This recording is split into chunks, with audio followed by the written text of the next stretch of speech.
ఈ టైంలో జమిలీ ఎలక్షన్ లాంటిది పోతే గనక ఈ ఇంపాక్ట్తో మనకేమైపోతుంది, భారతీయ జనతా పార్టీకి ఇప్పుడు ఫర్ ఎగ్జాంపుల్ మొన్న అప్పుడు కాశ్మీరు హర్యానా జరిగింది, అక్కడికి పనిచేసిన టీం అంతా మళ్ళీ ఆ తర్వాత ఇక్కడికి పోయింది, ఇది మహారాష్ట్రకి నున్ను జార్ఖండ్కి. ఇప్పుడు ఇక్కడ పనిచేసిన టీం అంతా రేపు పొద్దున ఢిల్లీకి బీహార్కి ఇట్లా పోతారు. ఇట్లాగ ఒక చాయిస్ ఉంటుంది. మనం దీనికోసం ప్రత్యేకమైన టీంని ప్రిపేర్ చేసి నేర్పాం కదా, వాళ్ళు వెళ్ళి ఫీల్డ్లో పనిచేస్తుంటారు. అదే మీరు కనుక ఇప్పుడు ఇట్లా చేసేస్తే మనకి మానవ వనరుల కొరత ఉంటుంది. అదే సందర్భంలో ఐఎన్డీఏ యొక్క కొరత ఉండదు.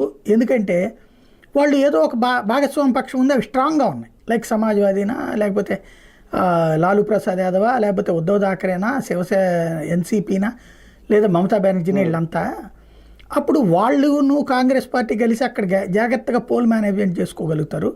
మనం పోల్ మేనేజ్మెంట్ దగ్గర విఫలమైపోతే దెబ్బతినేస్తాం. మనకున్నది వీళ్ళకి బలమైనటువంటి ప్రాంతీయ పార్టీలు ఎవరని ఎన్డీఏ కూటమిలో ఇద్దరు, జేడీయూ, తెలుగుదేశం తప్ప ఇంకెవరు లేరు కదా. మిగతా అన్ని చోటా మోటా పార్టీలే. అది 1 సీట 5 సీట్ల 6 సీట్ల అనేటటువంటి పార్టీలే. కాబట్టి దేశవ్యాప్తంగా దెబ్బతింటామన్నటువంటి భయం ఉంది వాళ్ళకి. కానీ మోడీ, అమిత్ షా మాత్రం ఖచ్చితంగా ఎలాగైనా చేసేయాలంటున్నారు. మీరు చేసే ప్రయోగం వలన రేపు పొద్దున ఫెయిల్ అయితే హిందువులు భారీగా దెబ్బతింటారు దేశవ్యాప్తంగా. ఎందుకంటే ఎప్పుడైతే దెబ్బతింటామో మనం, జమిలీ ఇంపాక్ట్ ఓడితే వీళ్ళ మీద అటాక్